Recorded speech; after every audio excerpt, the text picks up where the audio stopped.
en esos últimos 2 años, ahí sí, como yo ya era mayor, viajaba y todo, sí me pedían documentos y eso, esos grupos que se llamaban racia, le decían. No sé por qué racia, no sé por qué se le decía así, pero eran grupos que estaban en determinados lugares y paraban colectivos, paraban los trenes, paraban a todo el mundo. Y documento, o iban arriba del tren sin detener al tren, pidiendo documento arriba del vagón de tren, en el subterráneo lo mismo. Bueno, yo lo veía, a mí no me molestaba, porque yo le pedía, le daba el documento. Pero bueno, había gente que sí, que por ahí le molestaba. Pero bueno, qué sé yo. Yo no lo sentí como que era algo pesado o algo que era invasivo. No. Yo pensaba siempre, digo, oh, qué bueno esto, porque controlan para que no haya ladrones, para que no haya, viste, los que te roban las cosas de las carteras, pensaba yo, porque antes también, viste, la gente que te sacaba las cosas de las carteras y esas cosas, viste. El famoso punga. Claro. Yo pensaba que era más por eso, pero no era otra. O sea, yo pensaba eso, no pensaba otra cosa que eso. Pero después, bueno, después con el tiempo nos dimos cuenta que era porque aparentemente buscaban gente que se peleaban con ellos, que después con el tiempo dijeron que eran terroristas. Y después los terroristas, que estos eran los militares que hacían desaparecer gente. Pero bueno, todo eso es una cosa que yo nunca le di mucha importancia, porque yo no lo... O sea, era muy chico cuando lo viví, no lo viví de grande. La opinión pública, por así decir, ¿cómo era? O sea, la gente, había gente que estaba a favor y había gente que estaba en contra. Y la opinión pública, sí, había gente en la época esa, y no, lo que pasa es que Ahí no se cuando, podía hablar mucho en contra. cuando Porque... empezó la democracia estaban todos en contra de los militares, todos. Por eso Alfonsín le hace la junta militar y los enjuicia a todos, los mete a todos presos.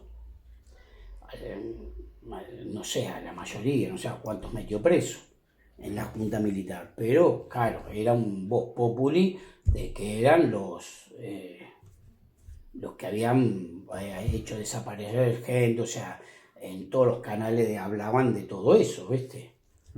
Pero yo o sea, como yo no lo viví, o sea, yo era muy chico cuando lo viví, era para mí algo medio como nuevo, o sea, porque yo no... O sea, prácticamente creciste con eso. Yo crecí con eso, pero como nosotros cuando éramos chicos no teníamos tanta información como hay ahora, porque la única información era el noticiero, pero yo estaba todo el día jugando en la calle, ¿viste? O en el potrero jugando a la pelota. Nosotros los pibes no les llevábamos mucho la punta de eso. Por ahí sí mi papá, mi mamá, que eran más grandes, ¿viste? Pero nosotros no les llevábamos la punta. Bueno. Después, con el tiempo, sí nos dimos cuenta de todo lo que había pasado. Pero eso era porque a través de los canales de televisión y a través de todas las noticias que se pasaron en la época, ya te digo, de Alfonsín, de Menem, que fueron todas esas épocas que se habló mucho de ese tema.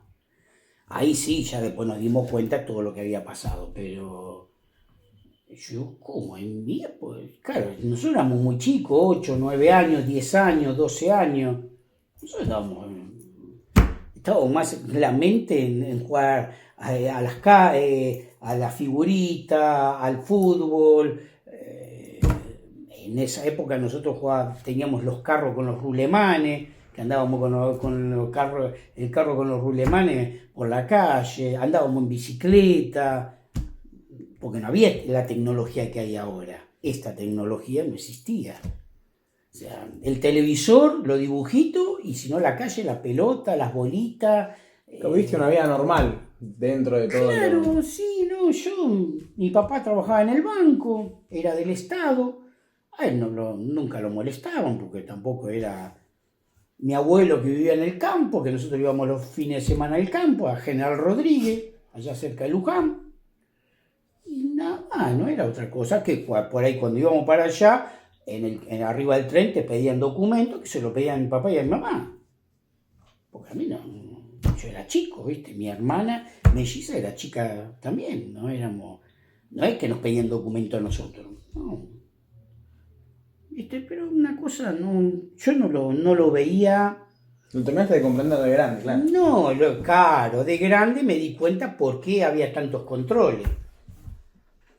Ahí de grande sí me di cuenta por qué eran tantos los controles, porque había una cosa bastante áspera entre el famoso terrorismo, esos que decían ellos, y ellos. Pero bueno, eso fue después, ya de grande me di cuenta de todo eso. Y última pregunta, y acá cerramos la entrevista. Para la guerra de Malvinas, para ir a la isla, ¿fuiste voluntario o fue el listado así como...? No, yo fui porque yo estaba haciendo el servicio militar y sí o sí tenía que ir, porque antes el servicio militar era obligatorio. Entonces, vos al estar haciendo el servicio militar tenías que ir a la guerra. Si se armaba la guerra tenías que ir porque eras soldado. Claro. Los que se fueron en la primera baja y en la segunda, yo estaba en la tercera, que estaba a punto de irme, los llamaron y los tuvieron que volver a convocar para que vayan a la guerra. Porque tenían que ir. Bueno, el abuelo Fabi, que había quedado fuera por una lista de una numeración o algo así. Claro, Fabián, el abuelo Fabián no hizo el servicio militar porque tenía un número bajo. O sea, si a mí me hubiera tocado un número bajo, yo no hacía el servicio militar. Antes era obligatorio. Si vos tenías un número para hacer el servicio militar, sí tenías que ir. Entonces vos tenías que presentarte en un determinado lugar, te hacían una revisión médica y te decían, bueno, usted está destinado a tal regimiento. Por el número que tenías. Yo fui... ¿Y ese número, qué número es? Bueno, depende del documento, era el número de orden, que era por sorteo, era como un sorteo. Mi número era el 755. Por el número de documento mío, me salió el 755. En teoría, yo tendría que haber ido al sur. Pero como yo tenía, en el barrio, había un señor que era militar, cuando se enteró de que yo tenía el número 755, me dice... Quédate tranquilo que yo como militar estoy haciendo, o sea, él trabajaba de militar, era militar, era oficial del ejército. Dice, yo estoy en el regimiento de Tablada, vos estás en Ramos Mejía, yo te voy a hacer entrar al regimiento de Tablada. Entonces él arregló todo el papelerío para que yo vaya al regimiento de Tablada y no irme al sur. Claro. Eso lo hacían a la gente que conocían porque lo conocían a mi papá, lo conocían a mi mamá, a la familia. Entonces lo hacían más como para que yo no me vaya hasta el sur, que me quede acá cerca de mi casa, nada más. Pero el servicio militar lo tenías que hacer igual. Te gusto, ¿no? Lo tenías que hacer. Ahora no es obligatorio, porque ahora el soldado es un trabajo. Antes el soldado no era un trabajo, era servicio militar. Claro. Obligatorio. Era un año. Entonces...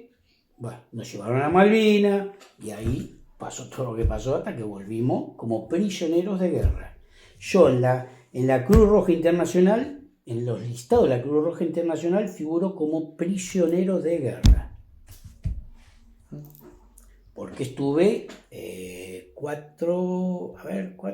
5 días, 4 días arriba del Canberra y 2 días de navegación hasta Aluar. Es más, habían arreglado con Galtieri para traerlo a la Argentina, pero en teoría no tenían que venir, nosotros no teníamos que venir a la Argentina.